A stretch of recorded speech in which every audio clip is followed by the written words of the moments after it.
श्री गोपाळ कृष्ण भगवान की जय। माझे सर्व भाविक भक्त, माझे श्री गोपाळ कृष्ण स्वामी यांचे भक्त, आपण ऐकून राहिलो लीळा चरित्र।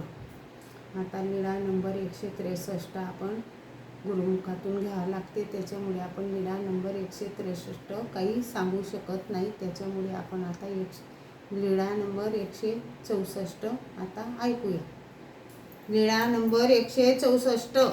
दाकोने समर्पण केलेल्या चौरी सतरंजीचा स्वीकार। दाको तो चांभार गोंदा, आजचे श्री गोंदा येथील लोहार।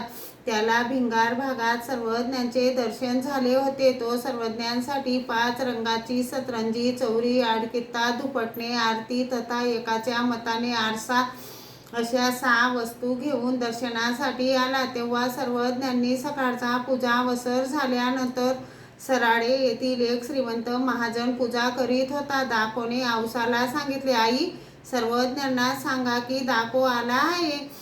ती गेली। सर्वज्ञांना हळूच म्हटले, जीजी, दाको आला आहे। सर्वज्ञ गप्प होते। मग महाजनांनी पूजा केली। सर्वज्ञांनी त्यांना जास्त वेळ न देता थोडाच वेळ दिला व लवकर बाहेर आले। पायरीच्या पूर्व बाजूच्या ओट्यावर उभे राहिले। मग दाकोने दंडवत घातले, श्रीचरणा लागला, सतरंजी, चौरी इत्यादी पदार्थ भेट दिले। सर्वज्ञांनी म्हटले, काय हो दाकेया, तुम्हाला त्रास झाला? नाही जी, त्रास कसला? सर्वज्ञांनी म्हटले, हे पाहिले का दाकेया, सुया दामनाचे पोते आत बाहेर भरले आहे। त्याने म्हटले, जीजी, ते मला माहीत आहे। सर्वज्ञांनी महाजनांना जाण्याची परवानगी दिली। मग दाकोला सांगितले, या, असे बसा। सर्वज्ञांनी त्यांचे पाय धुवविले। मग सर्वज्ञ त्याच ओसरीत बसले। सर्वज्ञांसाठी ताट केले।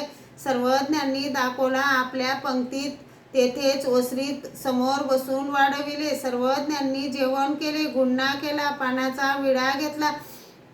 त्यांचे पंक्तीत जेवण झाले, त्याला पानाचा विडा देवविला। ती सतरंजी सर्वज्ञांच्या तिन्ही पूजावसराच्या वेळी उपयोगाला येत असे। दुपारी व रात्री त्याच सतरंजीवर सर्वज्ञ झोपत असत। मग ती सतरंजी, चौरी, अडकित्ता, दुपटणे, आरती हे पदार्थ सर्वज्ञांनी बेलापूरहून दायंबाच्या हाती रिद्धपूरला पाठविले। मग ती सतरंजी श्री गोविंद प्रभूंच्या आसनासाठी उपयोगाला जात असे।